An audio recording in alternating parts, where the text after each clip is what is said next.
Voilà, comme Arnaud l'a dit, je suis votre voisin, je travaille une église juste à côté, à Corsier-Corzo. Et puis moi, c'est vraiment une joie d'être là parmi vous pour pouvoir partager autour d'un texte. Mais avant de vous le lire, j'aimerais juste vous expliquer comment j'ai choisi de prêcher sur ce texte. En fait, je n'ai pas choisi. Alors vous allez me dire, ouais, sans doute qu'il a... Peut-être vous imaginez quand je dis ça, sans doute qu'il s'est mis à genoux, il a prié, puis il a reçu le texte sur lequel il devait prêcher. En fait, ça ne s'est pas passé comme ça. Le week-end dernier, j'étais là avec un ami, et puis je me disais, bon voilà, je ne sais pas sur quoi parler la semaine prochaine quand je vais à City Life. Et puis en fait, il se trouve que j'aime bien qu'on m'impose des textes ou des thèmes sur lesquels parler. J'aime bien ça parce que je me rends compte que même si des fois, et souvent quand même ça m'arrive, je veux discerner dans la prière, je veux recevoir ce que le Saint-Esprit me dit pour telle assemblée, pour telle occasion, souvent je me rends compte quand même, je reviens à mes petits dadas, je reviens au texte que j'aime bien, que je connais, etc. Et des fois, de laisser quelqu'un m'imposer un texte, ben, ça me permet de dire, ce matin, c'est pas juste mon opinion ou mes réflexions que j'ai envie de vous apporter, parce que mon opinion n'est pas plus intéressante que la vôtre, mes réflexions ne sont pas plus intéressantes que la vôtre, mais ce que j'ai envie de vous apporter ce matin, c'est la parole de Dieu, vivante et qui transforme nos vies. Et donc, merci Mehdi, parce que celui qui m'a donné le texte, il est là ce matin, il m'a donné Jérémie 9. Alors, Jérémie 9, pour ceux qui connaissent ce chapitre, donc c'est dans le livre du prophète Jérémie, c'est un chapitre où il n'y a quasiment que des malédictions. Donc je me suis dit, ah bah super, c'est sympa de me donner ça, merci. Je me dis, mais comment je vais m'en sortir, quoi. Puis quand même, vers la fin du chapitre, j'ai trouvé 2 versets qui ne sont pas que des malédictions, et je me suis dit, je vais parler là-dessus. C'est pas pour autant que c'est des versets faciles à entendre, vous allez voir, mais pourtant je crois que Dieu a vraiment un message à nous adresser à travers eux ce matin. Alors, je vous propose qu'on les lise, donc c'est dans Jérémie chapitre 9, les versets 22 et 23. Voici ce que dit l'Éternel, que le sage ne se montre pas fier de sa sagesse, que le fort ne se montre pas fier de sa force, que le riche ne se montre pas fier de sa richesse, mais que celui qui veut éprouver de la fierté mette sa fierté dans ceci, le fait d'avoir du discernement et de me connaître. En effet, c'est moi l'Éternel qui exerce la bonté, le droit et la justice sur la terre. Oui, c'est cela qui me fait plaisir, déclare l'Éternel. Je vais juste relire le dernier verset. Que celui qui veut éprouver de la fierté mette sa fierté dans ceci, le fait d'avoir du discernement et de me connaître. En effet, c'est moi l'Éternel qui exerce la bonté, le droit et la justice sur la terre. Oui, c'est cela qui me fait plaisir, déclare l'Éternel. Ce mot en hébreu, puisque ce texte à la base est écrit en hébreu, qui est traduit ici par mettre sa fierté, par trouver sa fierté, c'est en fait un mot qui signifie plusieurs choses. On pourrait le traduire de façon différente. D'ailleurs, selon les traductions de vos Bibles, peut-être que vous aurez une version différente de ce verset. On peut le traduire par le fait de se vanter. On peut traduire par le fait de se glorifier de quelqu'un ou de quelque chose. On peut même traduire ce mot par le fait de louer ou d'adorer. On a parlé de louer et d'adorer tout à l'heure. Et ce mot qui est utilisé ici pour parler de fierté, c'est le mot qui a donné le mot « Alléluia », louer Dieu. C'est ce mot-là qui est utilisé à chaque fois qu'on dit « Alléluia », trouver sa fierté en Dieu, se vanter de Dieu, glorifier Dieu. Et c'est le programme que je vous propose ce matin, et je crois que le Seigneur nous propose, mettre notre fierté en lui, nous vanter de lui, trouver notre gloire en lui. C'est intéressant que le même mot dans la Bible désigne le fait de trouver sa fierté, de se vanter et de se glorifier, parce que j'ai quand même remarqué que souvent, ce dont on est fier, on va s'en vanter, on va en parler. Et le fait parfois d'en parler très souvent, ça montre que c'est la chose qu'on glorifie, qu'on met en avant, qu'on loue, qu'on adore. Par exemple, moi je suis arrivé à un âge là où je commence à avoir autour de moi beaucoup de gens qui, en tout cas quelques amis, qui ont des enfants, notamment des enfants en bas âge. Et je trouve fou, pour moi qui n'ai pas encore d'enfants, de voir la fierté qu'ils éprouvent à me dire, à me raconter, alors voilà, mon enfant, il a fait pipi tout seul, il était constipé, il a réussi à faire caca, etc. La fierté que des parents peuvent avoir pour des choses toutes simples qui pour quelqu'un qui n'a pas d'enfant comme moi, semblent assez normal, et qui pourtant sont des sujets même de se vanter, d'en être fier et de mettre ça en avant. Moi, je me souviens aussi quand on avait à peu près 9-10 ans à l'école, ce qu'on faisait aussi des fois avec certains copains, c'est qu'on se racontait ce que faisaient nos papas. C'est quoi le métier de ton papa? Mon papa, il fait ça, mon papa, il fait ça. Alors moi, c'était un peu la honte parce que mon papa était pasteur, donc c'était pas le métier le plus populaire. Mais c'est intéressant de voir, on est fier, et puisqu'on est fier, on se vante, on le met en avant, on en parle, on le glorifie, on le loue. Il y a des gens qui mettent leur fierté, qui se vantent de leurs accomplissements, de leurs études, de leur travail, de ce qu'ils ont fait ou pas fait, de leur famille, etc. etc.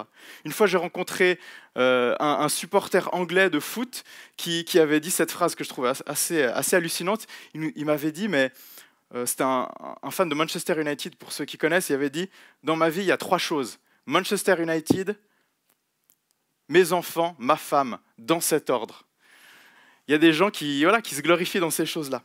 On a tous des choses pour lesquelles on va finalement en être tellement fiers qu'on va les glorifier et les louer, les adorer. Ce dont tu es fier montre ce qui est central dans ta vie.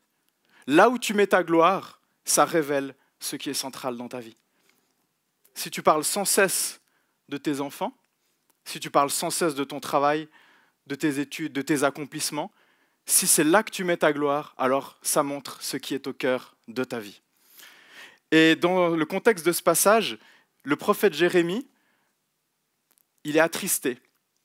Il est terriblement attristé devant l'état de son peuple, le peuple d'Israël, en fait c'est le peuple de Juda, une partie du peuple d'Israël, parce qu'il se rend compte que ce peuple a complètement abandonné sa fierté première, la fierté que ce peuple mettait à connaître et à aimer son Dieu, et à commencer à la mettre dans plein d'autres choses, qui ne sont pas forcément mauvaises en soi, mais qui sont comme substituées, qui ont comme remplacé la fierté qu'il était appelé à donner à Dieu. Et dans ce passage, justement, le prophète Jérémie appelle le peuple de Dieu, et je crois qu'il nous appelle aussi à nous poser la question, et c'est la question que j'aimerais vous poser ce matin, où est-ce que vous mettez votre fierté? Où est-ce que vous mettez votre gloire? De quoi est-ce que vous vous vantez? Qu'est-ce que vous mettez en avant dans vos vies et qui vous donne de l'estime? Qu'est-ce qui est au cœur de votre vie que vous louez et que vous adorez? Quel est votre Dieu? Et le prophète Jérémie nous parle de 3 choses dans lesquelles le peuple de Juda avait mis toute sa fierté, toute sa gloire, et qui avait remplacé l'Éternel. Alors, j'aimerais vous parler de ces 3 choses. La première, c'est cette phrase, je vous la relis juste, que le sage ne se montre pas fier de sa sagesse. Le mot sagesse peut aussi être traduit ici par le mot intelligence ou le mot connaissance. Dans la culture dans laquelle on est, la connaissance, l'intelligence, notre propre sagesse humaine, c'est tellement mis en avant. C'est assez fou de voir que beaucoup de métiers, à quelques exceptions près, c'est quand même les métiers les mieux payés sont quand même ceux où on a l'impression que les gens ont le plus de connaissances, le plus d'études, etc., etc. C'est ça qu'on met en avant. Et même, des fois, dans notre vie chrétienne, dans notre vie d'église, on est impressionné par les gens qui ont la connaissance. Et au contraire, on met de côté parfois, où on ne donne pas assez de place, on n'écoute pas assez les gens dont on a l'impression qu'ils n'ont pas cette connaissance. Ils n'ont pas cette sagesse selon l'humanité, ils n'ont pas cette intelligence humaine. Et pourtant, notre sagesse humaine, notre intelligence, notre connaissance est toujours limitée. Et finalement, nous déçoit quelque part toujours. Je l'ai remarqué, cette année, c'était assez fou de me dire, on est dans une société qui est dans un monde qui a cru pouvoir tellement tout maîtriser par sa connaissance, par son intelligence, par sa sagesse, et il a fallu d'un petit virus de quelques protéines, parce que c'est quelques protéines avec un peu d'ADN, pour mettre à genoux quasiment tous les pays de la Terre, pour nous chambouler, pour nous bouleverser, et pour nous montrer que notre sagesse, que notre intelligence ne maîtrise pas tant de choses que ça finalement. Ensuite, il dit que le fort ne se montre pas fier de sa force. On peut mettre l'image suivante. Alors le mot qui est utilisé ici, c'est vraiment premièrement cette idée de force physique. Et je trouve intéressant, petite parenthèse, pour ceux qui connaissent des gens ou qui sont eux-mêmes dans la culture du fitness, de la musculation, etc., c'est intéressant le nombre de salles de sport, même des salles connues à travers le monde, dont le nom est temple ou temple. Le temple, dans la Bible, c'est l'endroit où tu viens pour adorer ton Dieu. Là, le Dieu du corps, des fois. Et ce qui est intéressant, c'est que quand on donne à notre corps, à notre apparence, à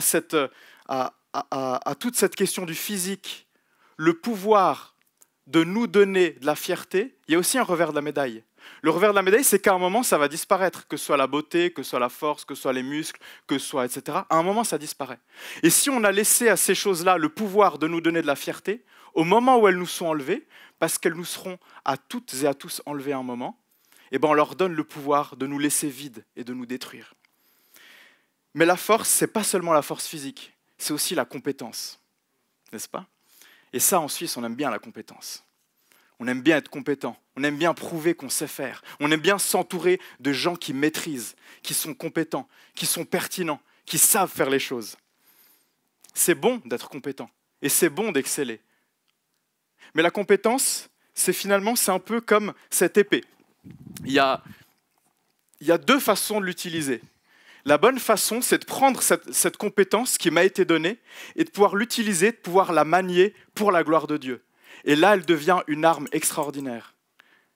Mais la tentation, c'est de se reposer sur elle, en croyant que cette compétence et cette capacité me permettent de tenir debout. Et là, elle va me percer et me blesser. Nos compétences nous sont données pour être utilisées pour la gloire de Dieu, mais à aucun moment ne nous sont données pour qu'on s'appuie sur elles en croyant que c'est elles qui garantissent qu'on pourra accomplir la mission que Dieu nous a donnée. Et je m'en suis rendu compte de façon parfois douloureuse. Ça fait 4 ans et demi que j'ai commencé mon ministère dans la paroisse, la paroisse de Corzier-Corzo à côté. Et je me suis vite rendu compte d'un truc. C'est que la mission que Dieu me demande est impossible. Parce que mon travail, c'est de faire en sorte que des gens se convertissent, que des gens soient libérés, que des gens changent de vie, que des relations soient restaurées, qu'il y ait des transformations dans les cœurs. Et je me suis dit, mais même dans mon cœur à moi, je n'ai pas un mode d'emploi. Je n'ai pas un bouton pour décider, ah oui, à partir d'aujourd'hui, je vais tellement aimer prier. À partir d'aujourd'hui, je vais aimer pardonner. À partir d'aujourd'hui, je n'aurai plus aucune peur pour aller parler dans la rue. Même pour moi, je sais, je n'ai pas de recette pour ça. Alors comment je pourrais en avoir pour les autres ? Si dans votre appel, si ce que vous faites est possible, ça veut dire que vous n'êtes pas encore pleinement dans l'appel de Dieu. Parce que Dieu va toujours vous appeler à des choses impossibles. Parce que Dieu ne veut pas vous laisser dans l'indépendance et l'autonomie, mais il veut vous appeler à la dépendance à lui. Et il veut vous appeler à ce que, dans tout ce que vous faites, vous reconnaissiez que vous avez besoin du Dieu pour qui tout est possible. Du Dieu pour qui tout est possible. La dernière chose dont Jérémie nous parle, et tu peux mettre la slide suivante, c'est que le riche ne se montre pas fier de sa richesse.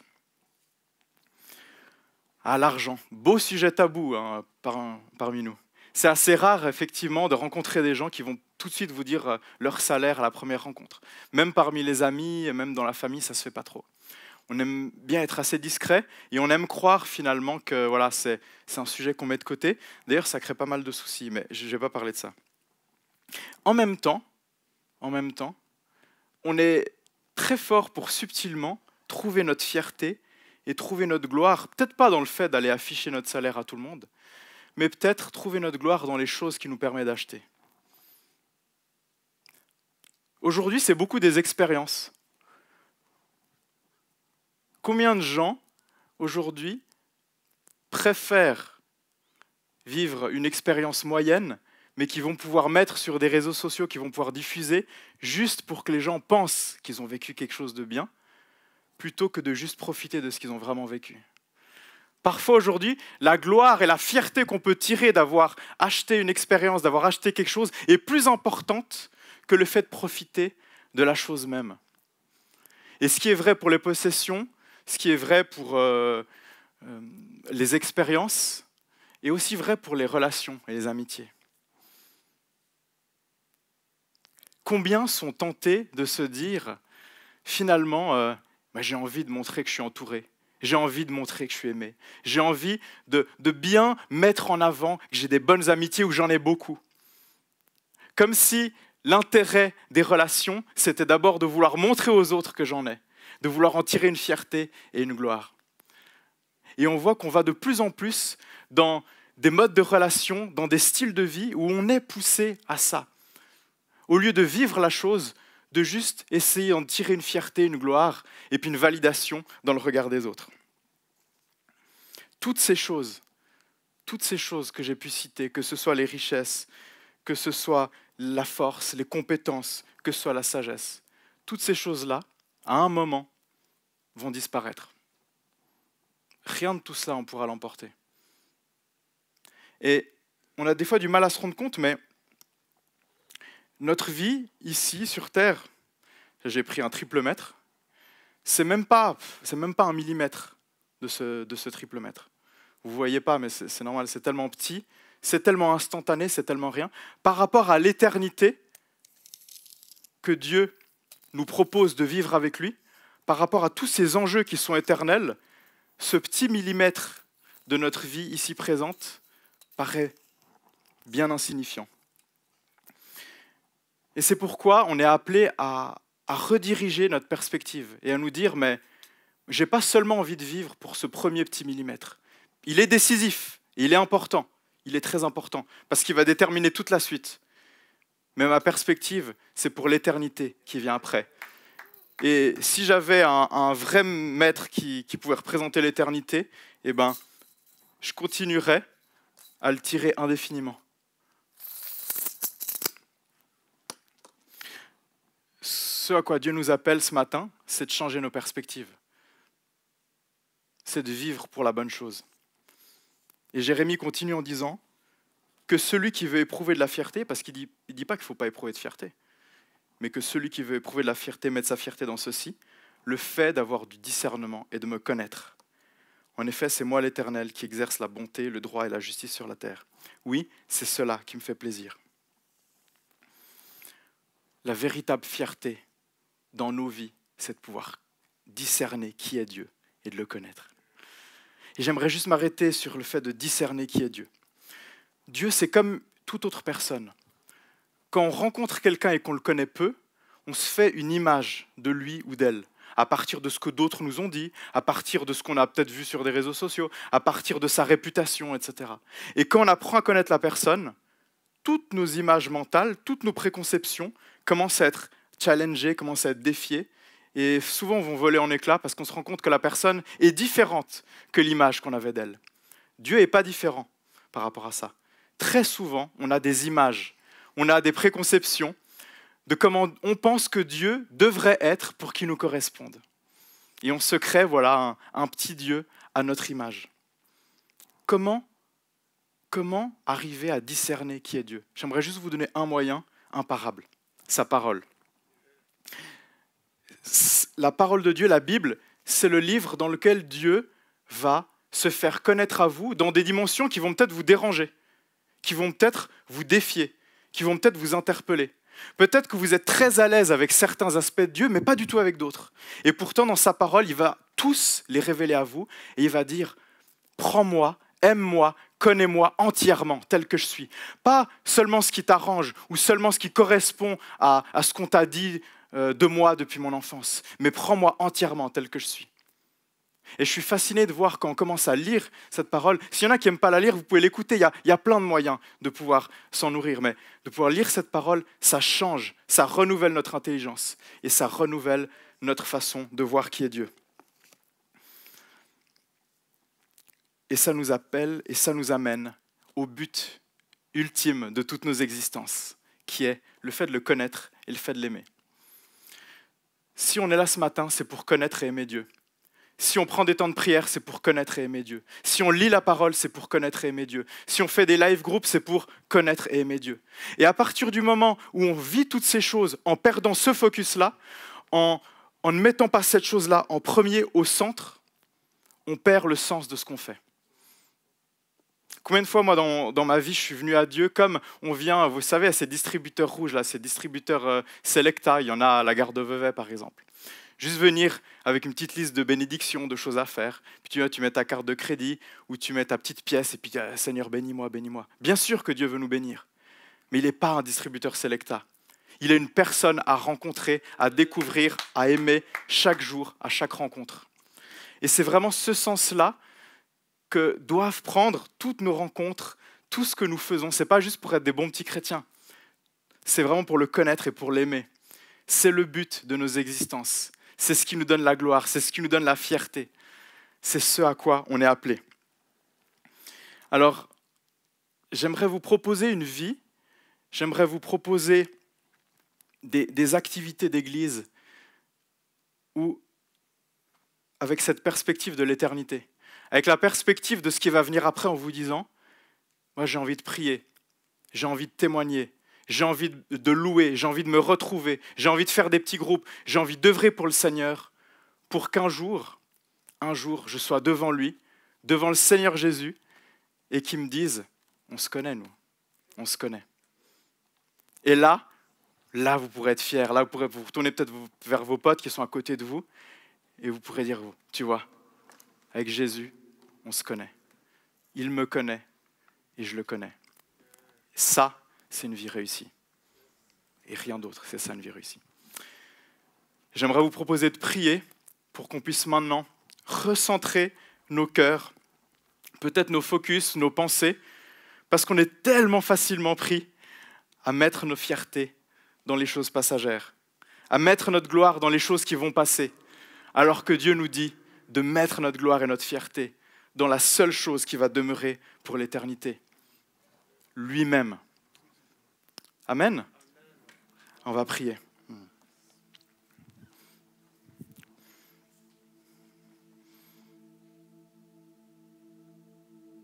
Merci Seigneur pour ton Saint-Esprit qui agit maintenant au milieu de nous.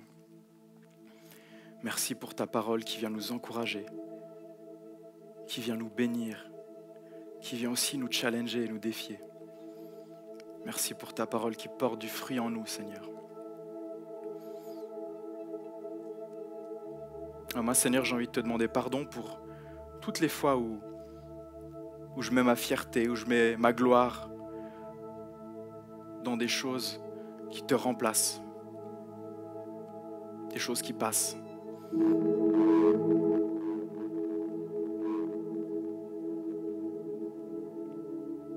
Ouais, Seigneur, ce que je te prie pour nous, c'est que tu viennes maintenant rediriger nos cœurs, rediriger nos pensées, rediriger nos désirs, nos affections, pour qu'on puisse trouver notre gloire en toi, Seigneur, dans le fait de discerner qui tu es et de te connaître, de t'aimer. Seigneur, c'est pour ça qu'on veut se lever le matin, c'est pour ça qu'on veut vivre nos relations, c'est pour ça qu'on veut vivre ces temps de célébration. C'est pour rien d'autre que pour ça, Seigneur, pour te connaître, pour t'aimer et pour te faire connaître. Viens faire cette œuvre en nous maintenant. Dans le nom de Jésus-Christ. Amen. On va continuer à s'ouvrir à l'action de l'Esprit en nous. À ce qu'il veut nous dire, à ce qu'il veut faire, peut-être à ce qu'il veut enlever ou à ce qu'il veut nous donner. Et je vous propose juste ce temps de silence, de se centrer sur Dieu au son de la musique.